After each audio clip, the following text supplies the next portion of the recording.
പത്തരമാറ്റിൽ ഇനി വരാനായിട്ട് പോകുന്ന നല്ല രസകരമായിട്ടുള്ള നമ്മൾ പ്രേക്ഷകരെല്ലാം തന്നെ കാത്തിരിക്കുന്ന നല്ലൊരു അടിപൊളി എപ്പിസോഡിൻ്റെ റിവ്യൂ ആണ് കേട്ടോ പറയുന്നത്. അങ്ങനെ ഒടുവിൽ നമ്മുടെ ജാനകി എല്ലാ സത്യങ്ങളും തിരിച്ചറിയുന്നുണ്ട് കേട്ടോ. തൻ്റെ മരുമകളെക്കുറിച്ചുള്ള എല്ലാ സത്യങ്ങളും ജാനകി തിരിച്ചറിയുന്നുണ്ട്. അനാമികയും രേവതിയും ചെയ്യുന്ന ദുഷ്ടത്തരങ്ങളെല്ലാം തന്നെ നമ്മുടെ അനി ഒരിക്കൽ നേരിട്ട് തന്നെ കാണുന്നുണ്ട്. ആ സമയത്ത് അനി ഇങ്ങനെ കരുതുന്നുണ്ട്, ഇവർ ഇപ്പോഴും നല്ലവരായിട്ട് വിചാരിച്ചിരിക്കുന്നത് ഈ വീട്ടിലിപ്പോൾ എൻ്റെ അമ്മ മാത്രമാണ്. എൻ്റെ അമ്മ ഓരോ ദിവസവും ഇവരുടെ മുമ്പിൽ ഇങ്ങനെ വിഡ്ഢിയായി കൊണ്ടിരിക്കുകയാണല്ലോ. എന്തായാലും അനാമികയുടെ വീട്ടുകാരുടെയും തനി നിറം. ഇവർക്ക് ഈ കുടുംബത്തോട് സ്നേഹമില്ലെന്നും തൻ്റെ കുടുംബത്തിലെ സ്വത്തിലാണ് ഇവർക്കും ഇവളുടെ കുടുംബക്കാർക്കും കണ്ണെന്നും അനി തിരിച്ചറിയുന്നുണ്ട്. മാത്രവുമല്ല ഇത് ജാനകിയെ കൂടി ബോധ്യപ്പെടുത്താൻ തന്നെ അനി തീരുമാനിക്കുന്നുണ്ട്. അങ്ങനെ ജാനകിയെ വിളിച്ചുകൊണ്ട് വന്നിട്ട് ഇവരുടെ ദുഷ്ടത്തരങ്ങളെല്ലാം കംപ്ലീറ്റ് കാണിച്ചു കൊടുക്കുന്നുണ്ട് അനി. ഇതെല്ലാം കണ്ടും കേട്ടും ജാനകി ശരിക്കും തകർന്നു പോകുന്നുണ്ട്. ആകെ അങ്ങ് ഇല്ലാതായി പോകുന്നുണ്ട്. ആ ഒരു കിഡിലൻ ട്വിസ്റ്റ് നിറഞ്ഞ ഒരു എപ്പിസോഡാണ് കേട്ടോ ഇനി പറയുന്നത്. അപ്പോൾ ആദ്യം തന്നെ കാണിക്കുന്നത് അനാമികയുടെ അച്ഛനും അമ്മയും അനന്തപുരിയിലേക്ക് വരുന്നതാണ്. ഇവരുടെ വരവ് കാണുമ്പോൾ തന്നെ ജാനകി സന്തോഷത്തോടെ ഓടിച്ചെല്ലുന്നുണ്ട്. ആഹാ, ആരൊക്കെയായി വരുന്നത് എന്ന് പറയുമ്പോൾ രേവതി തിരിച്ച് പറയുന്നുണ്ട്, എന്ത് ചെയ്യാനാ ജാനകി, വീട്ടിലിങ്ങനെ തനിച്ചിരിക്കുമ്പോൾ എപ്പോഴും മോളുടെ ഓർമ്മയാ. അപ്പോൾ തന്നെ മോളെ കാണണമെന്ന് തോന്നും. ആ സമയം വേണുവേട്ടനെ വിളിച്ചാൽ എത്ര തിരക്കാണെങ്കിലും എന്നെ ഇവിടെ കൊണ്ടാക്കി തരും. അപ്പോൾ വേണുവും പറയുന്നുണ്ട്, അത് പിന്നെ പറയണോ, മക്കളോട് സ്നേഹമുള്ള അമ്മമാർ അങ്ങനെ തന്നെയാ. പ്രത്യേകിച്ച് എനിക്കും രേവതിക്കും കൂടി ഒരൊറ്റ മകളാണ്. അവളെ കാണണമെന്ന് തോന്നുമ്പോൾ ഓടി വന്നല്ലേ പറ്റൂ. ഇതെല്ലാം കേൾക്കുമ്പോൾ ജാനകിയും പറയുന്നുണ്ട്, അതിനെന്താ, മോളെ കാണാൻ അനാമിക മോളുടെ അച്ഛനും അമ്മയ്ക്കും എപ്പോൾ വേണമെങ്കിലും ഇങ്ങോട്ട് വരാലോ എന്ന് പറയും. അപ്പോഴേക്കും അനാമിക അങ്ങോട്ടേക്ക് വരുന്നുണ്ട്. അനാമികയെ കണ്ട പാടത്തന്നെ വേണു ഒരു ഷോ ഇറക്കുന്നുണ്ട്. അയ്യോ, മോൾക്ക് എന്താ ഒരു ക്ഷീണം പോലെ, മോള് ഭക്ഷണമൊന്നും നന്നായിട്ട് കഴിക്കുന്നില്ലേ എന്ന് ചോദിക്കുന്നത് കേൾക്കുമ്പോൾ ജാനകി പറയുന്നുണ്ട്, മോൾക്ക് ഇഷ്ടപ്പെട്ട ഭക്ഷണമൊക്കെ ഞാൻ ഉണ്ടാക്കി കൊടുക്കുന്നുണ്ടെന്ന് പറയും. അല്ല, ഞാൻ വേറൊന്നുകൊണ്ടും ചോദിച്ചതല്ല കേട്ടോ, എൻ്റെ മോൾക്ക് ഓരോ ഇഷ്ടപ്പെട്ട തരം ഭക്ഷണങ്ങളുണ്ട്, അതൊക്കെ കിട്ടിയാലേ അവൾ നല്ലോണം ഭക്ഷണം കഴിക്കൂ. ഇത് കേൾക്കുന്നതും ജാനകിയുടെ മുഖം ഒന്ന് വാടുന്നുണ്ട്. എന്നാൽ രേവതി പറയും, ഞങ്ങൾക്ക് ജാനകിയെ വിശ്വാസക്കുറവൊന്നുമില്ല. ജാനകി ഞങ്ങളുടെ മോളെ പൊന്നു പോലെ നോക്കുമെന്നുള്ള വിശ്വാസം കൊണ്ടാണ് ഞങ്ങളുടെ മകളെ ഇപ്പോഴും ഇവിടെ നിർത്തിയിരിക്കുന്നത്. അല്ലെങ്കിൽ എന്നേ ഞങ്ങൾ വീട്ടിലോട്ട് കൊണ്ടുപോയേനെ. ഉടനെ ജാനകി പറയും, അയ്യോ അങ്ങനെയൊന്നും പറയല്ലേ, എനിക്കൊരു മോള്. ആ സ്ഥാനത്താണ് ഞാനിപ്പോൾ അനാമിക മോളെ കാണുന്നത്. അത്രയ്ക്ക് ഞാൻ ഇവളെ സ്നേഹിക്കുന്നുണ്ട്. എന്തായാലും നിങ്ങൾ വന്ന കാൽ നിൽക്കാതെ അങ്ങ് അകത്തേക്ക് കയറിയിരിക്കുക എന്നും പറഞ്ഞ് ജാനകി അവരെ അകത്തേക്ക് സ്വീകരിച്ചിരുത്തുന്നുണ്ട്. ഈ സമയം അജയനും അങ്ങോട്ടേക്ക് വരുന്നുണ്ട്. അജയനെ കാണുമ്പോഴേക്കും ഇന്ന് ഓഫീസിൽ പോയില്ലേ എന്ന് ചോദിക്കുമ്പോൾ, കുറച്ച് ദിവസത്തേക്ക് ഈ ഓഫീസിൽ പോകുന്നില്ല എന്നിങ്ങനെ അജയൻ മറുപടി കൊടുക്കുന്നത് കേൾക്കുമ്പോൾ വേണു വലിയ ഗമയിൽ പറയുന്നുണ്ട്, അത് കൊള്ളാലോ, എനിക്കൊക്കെ ബിസിനസ് തിരക്ക് കാരണം ഒന്ന് നിന്ന് തിരിയാൻ പോലും സമയമില്ല. അത്രമാത്രം ബിസിനസ് അല്ലയോ ഞാൻ എൻ്റെ തലയിൽ കൊണ്ട് നടക്കുന്നത്. എന്തായാലും അജയൻ ഭാഗ്യവാനാ, ഫ്രീ ആയിട്ട് ഇങ്ങനെ ഇരിക്കാൻ പറ്റുന്നുണ്ടല്ലോ എന്നൊക്കെ പറയുമ്പോൾ, എന്നാൽ ഈ പറയുന്നതൊന്നും അജയൻ അത്ര പിടിക്കുന്നില്ല. അജയൻ ഉടനെ തന്നെ പറയുന്നുണ്ട്, അതിന് ഞാൻ വെറുതെ ലീവ് എടുത്ത് ഇവിടെ ഇരിക്കുന്നതല്ല, എനിക്ക് കുറച്ച് ഹെൽത്ത് ഇഷ്യൂസ് ഉണ്ട്, അതുകൊണ്ട് തൽക്കാലം ഞാൻ കുറച്ച് റെസ്റ്റ് എടുക്കാം എന്ന് കരുതി. ജാനകിയും കൂടെ പറയുന്നുണ്ട്, അത് അജയേട്ടന് കുറച്ച് ദിവസമായിട്ട് ഒരു അസ്വസ്ഥത പോലെ. അപ്പോൾ ഡോക്ടർ പറഞ്ഞു കുറച്ച് ദിവസം ഓഫീസിലൊന്നും പോകണ്ട എന്ന്, വീട്ടിലിരുന്ന് നന്നായിട്ട് റെസ്റ്റ് എടുക്കാനാണ് പറഞ്ഞത്. അപ്പോൾ ഉടനെ വേണു പറയുന്നുണ്ട്, അയ്യോ മോൾ അതിനെപ്പറ്റി ഒന്നും പറഞ്ഞില്ലല്ലോ. അങ്ങനെ ആയിരുന്നെങ്കിൽ അതിന് കുറച്ച് ഫ്രൂട്ട്സ് ആയിട്ട് നമുക്ക് വരാമായിരുന്നു. ഇതിപ്പോൾ മോളൊന്നും പറഞ്ഞതുമില്ല, നമുക്ക് മോളെ കാണണമെന്ന് പെട്ടെന്ന് അങ്ങ് തോന്നി, പിന്നെ ഒന്നും നോക്കാതെ ഇങ്ങോട്ടേക്ക് അങ്ങ് വന്നതാ. വരുന്ന വഴിക്കാണെങ്കിൽ ഒന്നും വാങ്ങിയതുമില്ല. അത് കേൾക്കുന്ന അജയൻ പറയുന്നുണ്ട്, അതിനെന്തിനാ നിങ്ങൾ എന്തെങ്കിലുമൊക്കെ വാങ്ങിച്ചു കൊണ്ടുവരുന്നത്? ഇവിടെ ഏതു സമയവും എല്ലാ തരം ഫ്രൂട്ട്സും ഉണ്ടാവും, പുറമേ നിന്ന് ഒരാൾ കൊണ്ടുവരേണ്ട ആവശ്യമൊന്നുമില്ല.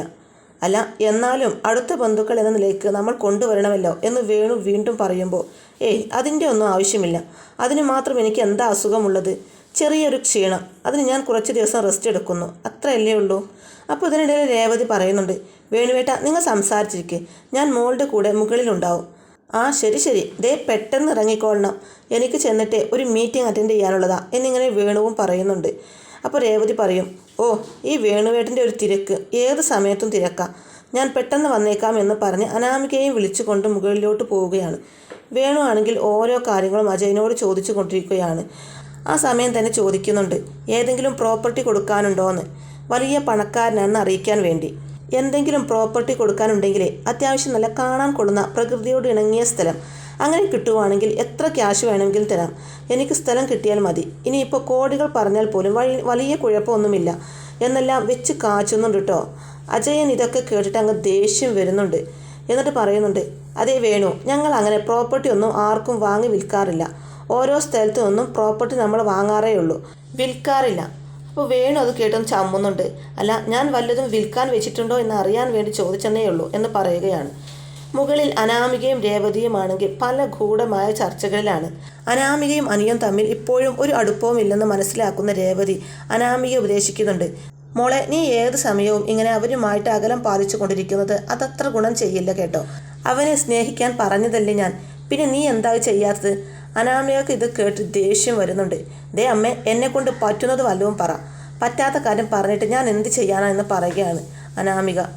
ശേഷം രേവതിയോട് ചോദിക്കുന്നുണ്ട്, അമ്മ പറഞ്ഞ സാധനം കൊണ്ടുവന്നിട്ടുണ്ടോ എന്ന് ചോദിക്കുമ്പോൾ, ഓ കൊണ്ടുവന്നിട്ടുണ്ട് മോളെ, ദേ ബാഗിലുണ്ട്. അതും പറഞ്ഞ് ബാഗ് തുറന്ന് അത് കാണിച്ചു കൊടുക്കുന്നുണ്ട്. കുറച്ച് വെള്ളപ്പൊടി അടങ്ങിയ ഒരു പാക്കറ്റാണ് രേവതി കൊണ്ടുവന്നിരിക്കുന്നത്. അപ്പോൾ ഇതിനെക്കുറിച്ച് ഇവരിങ്ങനെ സംസാരിച്ചു കൊണ്ടിരിക്കുന്ന സമയത്താണ് അനി മുറിയിലോട്ട് കയറി വരുന്നത്. രേവതി അനാമികയോട് പറഞ്ഞു കൊടുക്കുന്ന കാര്യങ്ങളെല്ലാം തന്നെ അനി കേൾക്കാനിടയാകുന്നുണ്ട്. രേവതി പറയുകയാണ്, ഇപ്പോഴുള്ള ഈ ബന്ധത്തിനേക്കാൾ അനിയുമായിട്ടുള്ള ബന്ധം മൂർച്ഛിക്കണമെങ്കിൽ നിങ്ങൾക്കിടയിൽ ഒരു കുഞ്ഞ് വേണം മോളെ. കുഞ്ഞെന്ന് കേൾക്കുന്നതും അനിക്ക് അങ്ങോട്ടേക്ക് ദേഷ്യം വരുന്നുണ്ട്.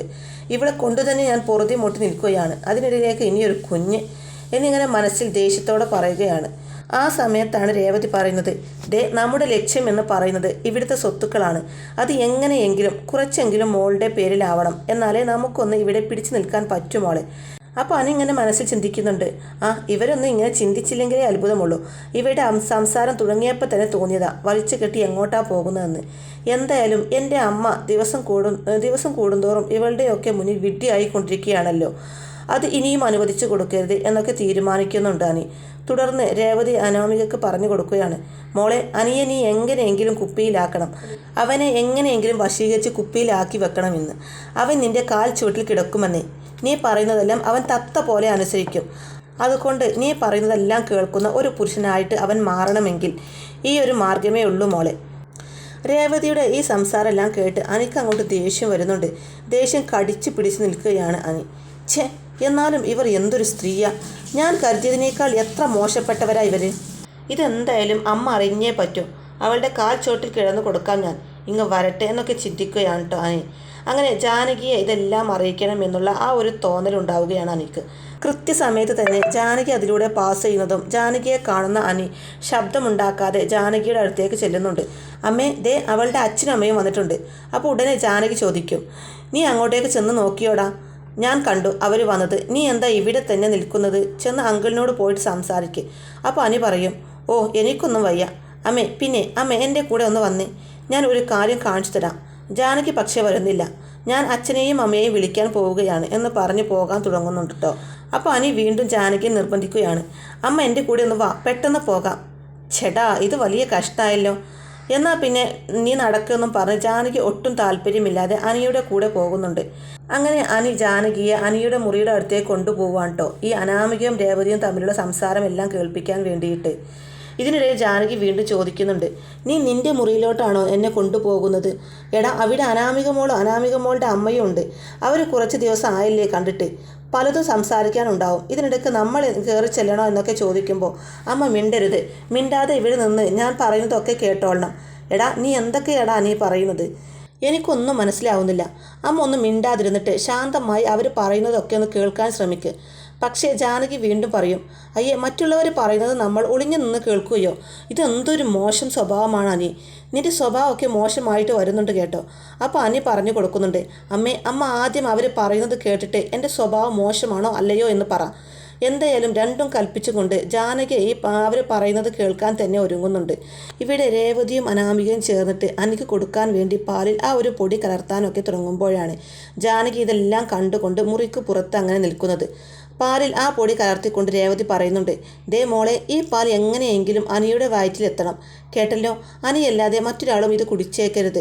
അത് നീ പ്രത്യേകം ശ്രദ്ധിക്കണമെന്ന് ഓർമ്മപ്പെടുത്തുന്നുണ്ട്.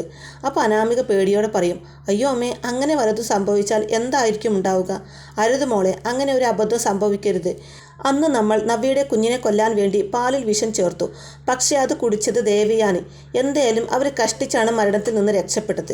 ഈ മരുന്ന് കഴിച്ചെന്ന് വെച്ച് മരണമൊന്നും സംഭവിക്കില്ല. പക്ഷേ വേറെ എന്തെങ്കിലും പൊല്ലാപ്പുകൾ ഉണ്ടാകുമോ എന്ന് പറയാനും പറ്റില്ല. അതുകൊണ്ട് നീ വേറെ ആരുടെയും വയറ്റിലെത്താതെ ഇത് അനിക്ക് തന്നെ കൊടുക്കാൻ ശ്രദ്ധിക്കണേ മോളെ. മോള് കുറച്ച് സ്നേഹമൊക്കെ നടിച്ച് അവൻ്റെ വയറ്റിൽ ഇത് എങ്ങനെയെങ്കിലും എത്തിക്ക്. ശരി അമ്മേ, ഞാൻ എൻ്റെ കഴിയുന്നത് നോക്കാം. ദേ നോക്കിയാൽ പോരാ, അവൻ്റെ വയറ്റിൽ ഇത് എത്തിക്കഴിഞ്ഞാൽ മാത്രമാണ് നിങ്ങൾക്കിടയിൽ ഒരു കുഞ്ഞുണ്ടാവുകയുള്ളൂ. അങ്ങനെ ആകുമ്പോഴാണ് നിങ്ങളുടെ ഈ ബന്ധത്തിന് ഒരു ദൃഢത ഉണ്ടാകുന്നത്. അത് കഴിഞ്ഞാൽ പിന്നെ നമ്മൾ ഇവിടുത്തെ സ്വത്തിൻ്റെ ഒക്കെ അവകാശികളായില്ലേ മോളെ. പിന്നെ നമുക്ക് എന്ത് വേണം? അത് കഴിഞ്ഞാൽ നിൻ്റെ കുഞ്ഞിനും ഇവിടുത്തെ സ്വത്തിൽ അവകാശമുണ്ടാകും. നീ അതൊക്കെ ഒന്ന് ഓർത്ത് നോക്കാൻ രേവതി ഇങ്ങനെ പറയുമ്പോൾ എന്തായാലും അമ്മയുടെ ഐഡിയ കൊള്ളാം. ഇതെങ്കിലും ഒന്ന് സക്സസ് ആയാൽ മതി എന്ന് പറയുന്നുണ്ട് അനാമികയും. അതൊക്കെ ആവും മോളെ, നീ സന്തോഷമായിട്ടിരിക്കെ. ആദ്യം നീ ഈ പാലുണ്ടല്ലോ അവന് ചെന്ന് കൊടുക്ക്. ജാനകി ആണെങ്കിൽ ഇതെല്ലാം കേട്ടുകൊണ്ട് നിൽക്കുകയാണല്ലോ. ഇതെല്ലാം കേട്ട് തകർന്നു പോകുന്നുണ്ട് ജാനകി അങ്ങനെ കണ്ണും മിഴിച്ച് ആകെ സ്തബ്ധമായി നിൽക്കുന്നത് കാണുമ്പോൾ അനു ചോദിക്കുന്നുണ്ട് മരുമോളുടെയും അമ്മയുടെയും സ്വഭാവം. ജാനകിക്കാണെങ്കിൽ എന്ത് പറയണമെന്ന് അറിയുന്നില്ല. കുറ്റബോധം കൊണ്ട് അവരുടെ കണ്ണിൽ നിന്നും കണ്ണീരൊക്കെ വരാൻ തുടങ്ങി. ഇതിനിടയിൽ രേവതി അനാമികയോട് പറയുന്നുണ്ട്, മോളെ നമുക്ക് അങ്ങോട്ട് താഴോട്ട് ചെല്ലാം. അധികം നേരം ഇവിടെ നിന്ന് സംസാരിച്ചാൽ അത് മറ്റാരെങ്കിലും ശ്രദ്ധിക്കും. അമ്മ പറഞ്ഞത് ശരിയാ. ചുറ്റിനും കാതു കൂർപ്പിച്ച് നടക്കുകയാണ് ഇവിടെ പലരും. പിന്നെ അനിയുടെ അമ്മയില്ലേ, ആ തള്ള എന്നെ ഇപ്പോൾ അന്വേഷിക്കുന്നുണ്ടാവും. അതുകൊണ്ട് നമുക്ക് ഇവിടുന്ന് പോകാം അമ്മേ എന്നും പറഞ്ഞ് അനാമികയും രേവതിയും മുറിയിൽ നിന്ന് പുറത്തേക്ക് കടക്കാൻ ഒരുങ്ങുന്നുണ്ട്. തന്നെ തള്ള എന്ന് വിളിച്ചതെല്ലാം നല്ല വെടുപ്പിനും വൃത്തിക്കും കേൾക്കുന്നുണ്ടല്ലോ ജാനകിക്ക് അതോത്ത് പൂർണ്ണമായിട്ട് മനസ്സിലാവുകയാണ് അനാമിക എത്രമാത്രം നന്ദിയില്ലാത്തവളാണെന്നുള്ള സത്യം. ജാനകിയും അനിയും കൂടെ ഇതെല്ലാം കേട്ട് നിൽപ്പുണ്ടെന്നുള്ള കാര്യം രണ്ടു പേർക്കും മനസ്സിലാകുന്നില്ല. രേവതി എന്നിട്ട് വീണ്ടും അനാമികയോട് പറയുന്നുണ്ട്, മോളെ ദേ നീ ഇവരോടെല്ലാം മര്യാദക്ക് നിന്നോ. നിന്റെ കുഞ്ഞു പിറന്നു കഴിഞ്ഞാൽ പിന്നെ നീ അവരോട് എങ്ങനെയൊക്കെ പെരുമാറിയാലും ഒരു കുഴപ്പവുമില്ല. അതുകൊണ്ട് ആര് മോളെ തിരിഞ്ഞു കൊത്താൻ നോക്കിയാലും അവരെ അടിച്ചു താഴെയിടാൻ നമുക്ക് ഇതേ ഒരു മാർഗമുള്ളൂ. നീ നന്നായിട്ട് സൂക്ഷിച്ച് ചെയ്തോളണം. അനാമിക അത് കേട്ട് പറയുന്നുണ്ട്, ഞാൻ അതൊക്കെ നോക്കിക്കൊള്ളാം അമ്മേ. എന്തായാലും അവർ റൂമിൽ നിന്ന് പുറത്തേക്ക് ഇറങ്ങാൻ പോകുന്നു എന്ന് ജാനകിയെ വിളിച്ചുകൊണ്ട് പിന്നിലോട്ട് മാറി നിൽക്കുന്നുണ്ട്. രേവതിയും അനാമികയും അവിടെ നിന്ന് താഴേക്ക് ഇറങ്ങി പോവുകയും ചെയ്യുന്നു. ജാനകി ഇങ്ങനെ പൊട്ടിക്കരയുന്നത് കണ്ടിട്ട് അനി ചോദിക്കുന്നുണ്ട്, അമ്മ കരയുകയാണോ? അപ്പോൾ ജാനകി പറയും, മോനെ എനിക്ക് ഇതൊന്നും വിശ്വസിക്കാൻ പറ്റുന്നില്ല. പറ്റണം അമ്മേ. അമ്മ ഇവർക്കൊക്കെ വേണ്ടി ഇവിടെ എന്തെല്ലാം പ്രശ്നങ്ങൾ ഉണ്ടാക്കി. ഇവർ കാരണം അമ്മ നയനേട്ടത്തിയെ വെറുത്തു. മുത്തശ്ശനും മുത്തശ്ശിക്കും ഇടയിൽ ഇപ്പോൾ വലിയ അവളുടെ അമ്മയേക്കാൾ മോശം സ്വഭാവമാണ് അമ്മയുടേത്. അമ്മ നയനേട്ടത്തിയെ ഒക്കെ അകറ്റിയപ്പോൾ അവർ എത്രത്തോളം വിഷമിച്ചെന്നറിയുമോ? നന്ദുവിനെ ഞാൻ സ്നേഹിക്കുന്നു എന്ന് പറഞ്ഞിട്ട് എന്തൊക്കെ കുത്തുവാക്കുകൾ പറഞ്ഞ നന്ദുവിനെ അമ്മ വിഷമിപ്പിച്ചത്. അവസാനം ഇങ്ങനെ ഒരുത്തിയെ എൻ്റെ ഭാര്യയായി തലയിൽ കെട്ടിവെച്ച് തന്നു. ജാനകിക്ക് ഇതെല്ലാം കേട്ട് വല്ലാത്ത കുറ്റബോധം തോന്നുന്നുണ്ട്.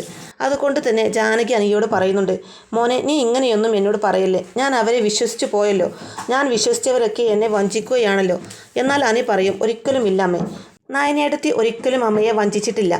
എനിക്ക് നന്ദുവിനെ വളരെയധികം ഇഷ്ടമായിരുന്നു. പക്ഷേ ഞങ്ങൾ അത് മറച്ചു വെച്ചത് അമ്മയ്ക്ക് വേണ്ടിയാണ്. അമ്മയ്ക്ക് വേണ്ടി തന്നെയാണ് അനാമികയെ ഞാൻ വിവാഹം കഴിച്ചതും. അനി പറയുന്നുണ്ട്, പക്ഷേ എന്തായാലും അവൾ എന്നെ ഇങ്ങനെ വഞ്ചിച്ചിട്ട് ഈ തറവാട്ടിൽ സുഖിച്ച് ജീവിക്കാമെന്ന് കരുതണ്ട. ജാനകിയാണെങ്കിലും തൻ്റെ മരുമകളെ ഒരു പാഠം പഠിപ്പിക്കുമെന്നും ഈ ചതികൾക്കെല്ലാം പകരമായിട്ട് അവളെ താൻ ഇനിയിട്ട് കഷ്ടപ്പെടുത്തുമെന്നും തീരുമാനിച്ചുറപ്പിക്കുന്നുണ്ട്. അപ്പോൾ ഇത്തരത്തിലുള്ള നല്ല കിഡിലൻ എപ്പിസോഡുകളൊക്കെയാണ് കേട്ടോ ഇനി പത്തരമാറ്റിൽ വരാനിരിക്കുന്നത്. അപ്പോൾ ഈ റിവ്യൂ ഇഷ്ടമായിട്ടുണ്ടെന്നുണ്ടെങ്കിൽ വീഡിയോ ലൈക്ക് ചെയ്യാനും ചാനൽ കൂടി ഒന്ന് സബ്സ്ക്രൈബ് ചെയ്ത് സപ്പോർട്ട് ചെയ്യാനും മറക്കല്ലേ ഫ്രണ്ട്സ്. താങ്ക്